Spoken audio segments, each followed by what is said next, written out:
Hi, I'm Dave. Today I'm in the village of Walcombe, which is situated in north central Hertfordshire. In a few minutes I'm going to take you down the bottom end of the village and I'm going to tell you the story about an extraordinary incident that my friend and I witnessed a few years ago. In fact, there were two incidents. While we were standing there watching one, another one unfolded, and that was a plane crash with a difference. Anyway, before we do that, let me tell you about the village itself. Walcombe is probably considered to be just a quiet little backwater tucked away in the wilds of Hertfordshire. In fact, I would guess about 85% of the people who live in Hertfordshire have never even heard of the village of Walcombe. But Walcombe's got quite a colourful history, and there's a lot of fascinating stories associated with the village that I've uncovered in the archives going back over the past couple of 100 years. So as we go down through the village, I'll tell you some of the stories.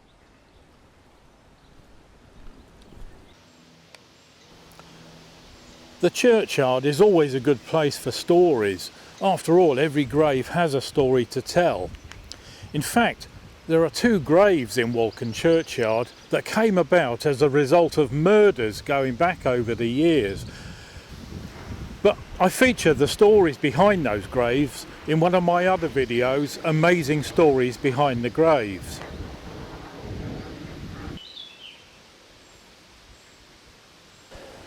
The road leading down to the church passes through the River Bean here at the ford. And it was here a tragic incident occurred in the early 1900s when a young girl fell off this bridge and drowned. On days like this, however, even the ducks struggle to get their feet wet.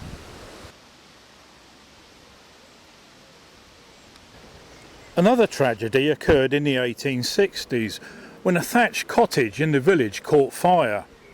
The whole village rallied round to try and help put out the fire, and the old lady who lived in the cottage ran out into the street, looked up, took one look at her burning roof and promptly dropped dead in the street. At an inquest that was held shortly afterwards, the coroner concluded that the lady had had a visitation from God.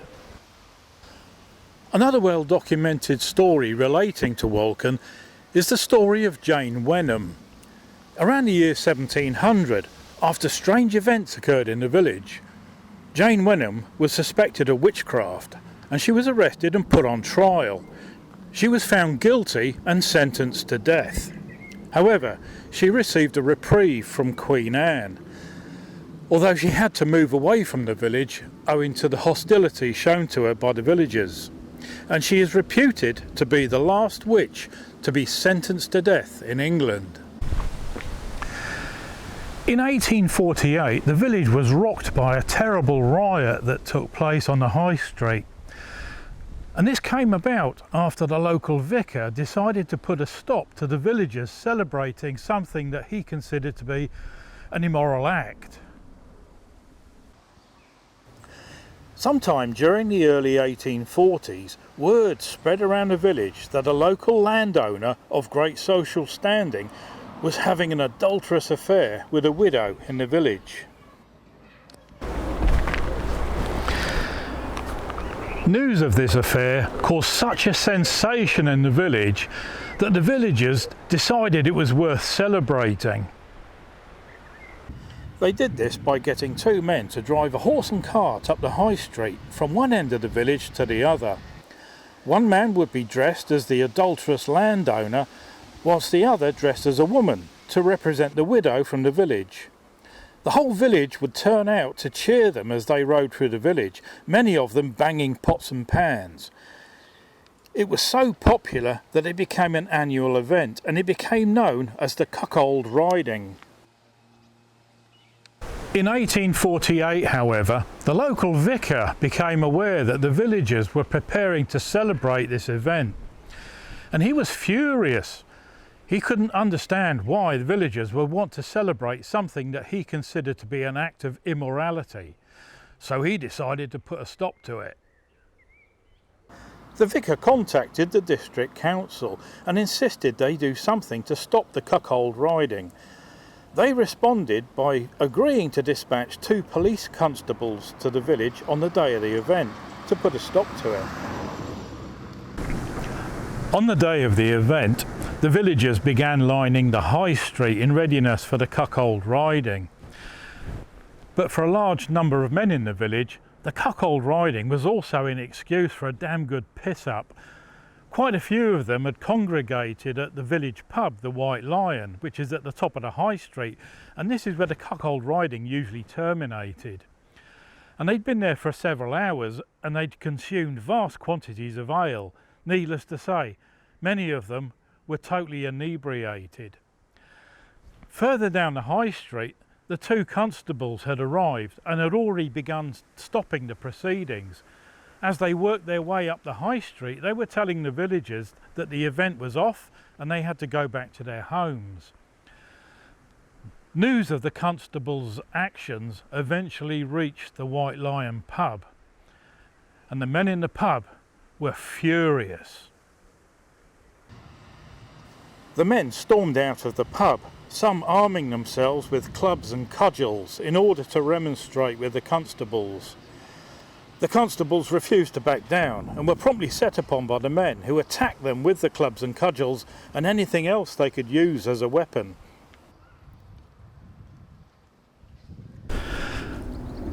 The police constables took one hell of a beating, and they actually received quite serious injuries, and they eventually had to seek refuge in the village bakehouse in fear of their lives.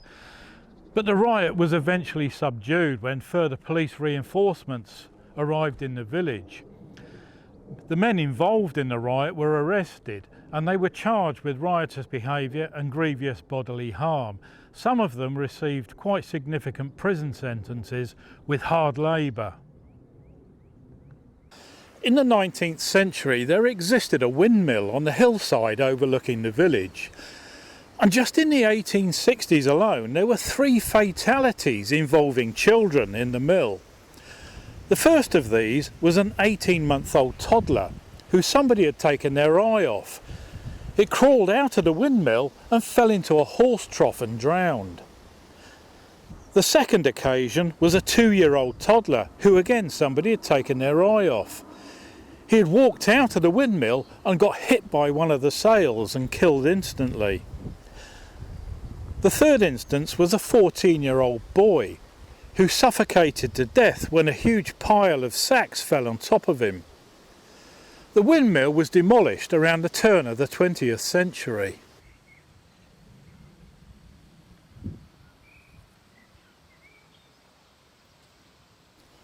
And there are many historical accounts of flooding in the village, owing to the River Bean here bursting its banks.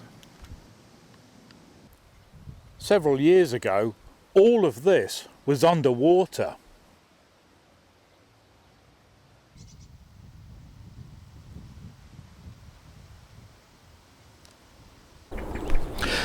And on that occasion, this road was under 8 inches of water. You simply couldn't walk through it or drive through it. I'm surprised somebody's building a house here, tell you the truth. I'm not saying a word.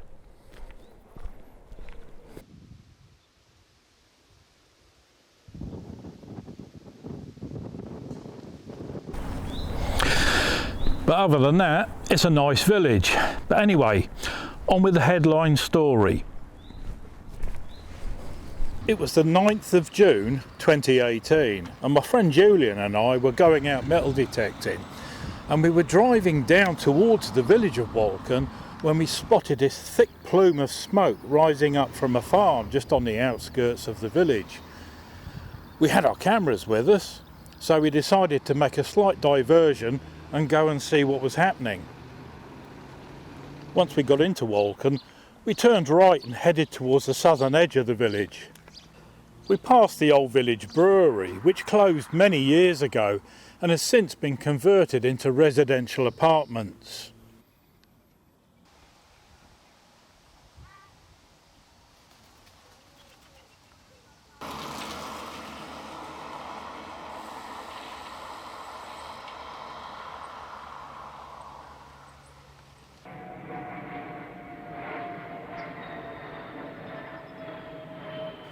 When we reached the end of the village by the old flour mill, we were confronted by a police roadblock which was set up to allow access for emergency vehicles only, so we had to divert up this little side lane.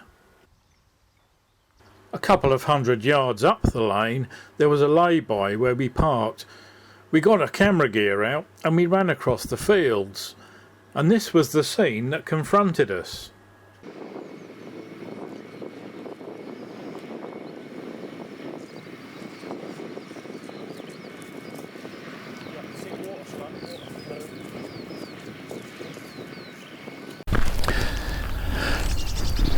We eventually ended up on this trackway on the other side of the farm, and from here we could get a good clear view of what was happening. There was a barn on fire and there were quite a lot of fire engines here and other emergency services, and there was quite a few people gathered up on this trackway here who'd come up from the village to see what was happening.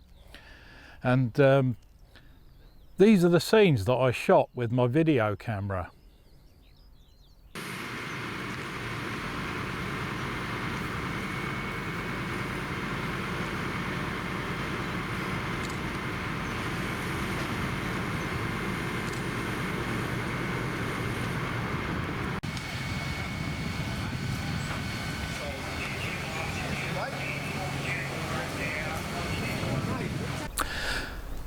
But by the time we'd actually got here, the worst of the fire was over. The firemen were effectively just damping down. So we only stayed here a few minutes, and it was then that I decided to switch off my video camera and put it in my bag. And that's when something extraordinary happened. Nobody saw this coming because of all the smoke that was rising up from the barn. A light aircraft suddenly flew right over the burning barn, had smoke belching out of its engine, which itself was making a terrible noise, spluttering and farting and God knows what. Everybody suddenly looked up, even the firemen over there, everybody was looking up. And we thought, God, that didn't sound good.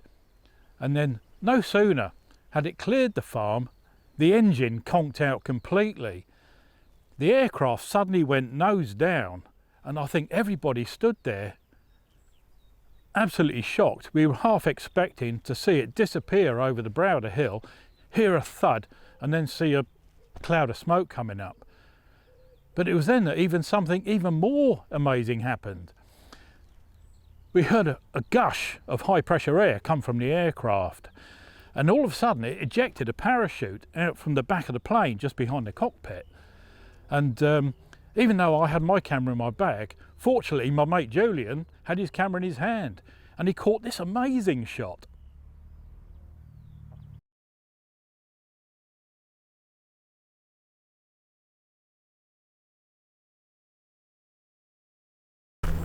Everybody looked on in amazement as this parachute suddenly inflated behind the plane and it slowed its descent, and it gradually just sort of swung down and disappeared over the brow of the hill in the direction of the neighbouring village of Bennington.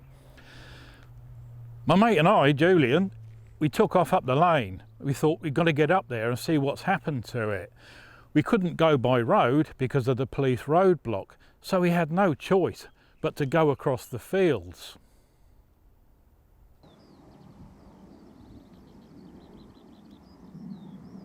Fortunately today there's no police roadblock, so we can take the lane up to Bennington, which is going to be a lot easier. This old lane was the scene of a tragic accident back in the 1880s. A young man who was riding a horse-drawn cartload of timber from a village several miles away, heading towards Walcombe, decided to make a pit stop in every village he passed through. At the village pub, of course, and of course when he got to Bennington he was already pretty plastered. He had a couple of pints of ale in the pub in Bennington and then decided to make the last leg of his journey down this steep hill. As he was coming down the hill, he gradually began to lose control of the cart, and it got faster and faster, and eventually he completely lost control of it. One of the wheels of the cart went up the steep bank and the cart overturned. It rolled over him and killed him instantly.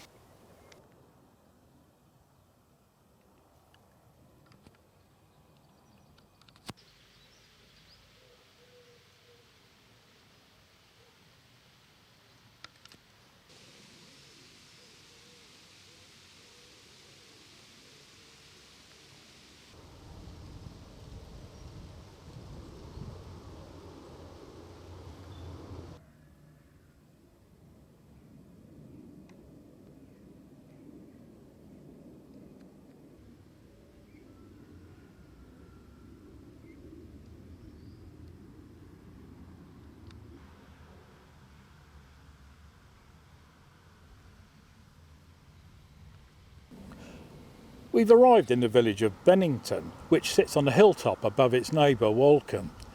Bennington gets its name from the River Bean, which runs through the valley down below. And although Bennington doesn't have the same wealth of stories as its neighbour Walcombe, it does have its place in history. Through these gates is a large manor house called Bennington Lordship. Its gardens are generally open to the public most of the year, and regular events are held on the estate. In fact, if you Google it, you'll find it's more famous for its snowdrop displays earlier in the year, and it's quite often used as a filming location.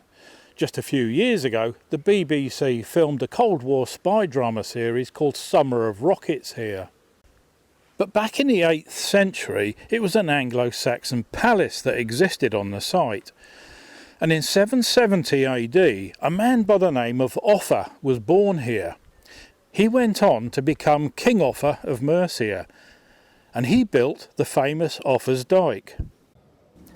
Bennington is generally a quiet little village, but on the 9th of June 2018, it became a frenzy of activity. And most of that activity was taking place up this little lane leading off from the village green. And this is Duck Lane.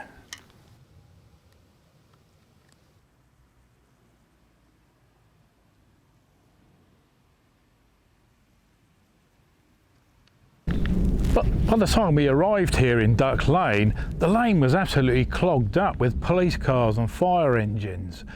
Mind you, they didn't have far to come because most of them were already in attendance at the burning barn at the bottom of the hill. But this is where the plane finally ended up.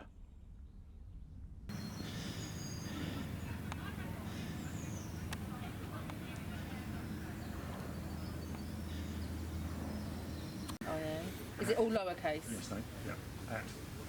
Yeah. Treasure hunting, all one word. Treasure hunting.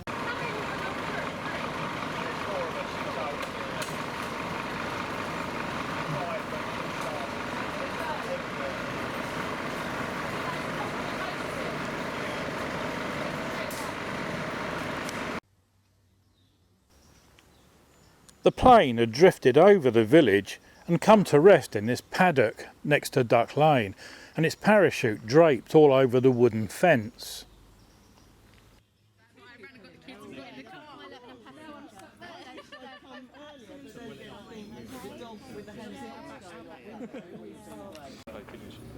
I was there as well, because that was the banging I heard, and then I heard that go, and then George told me about the fire, and that.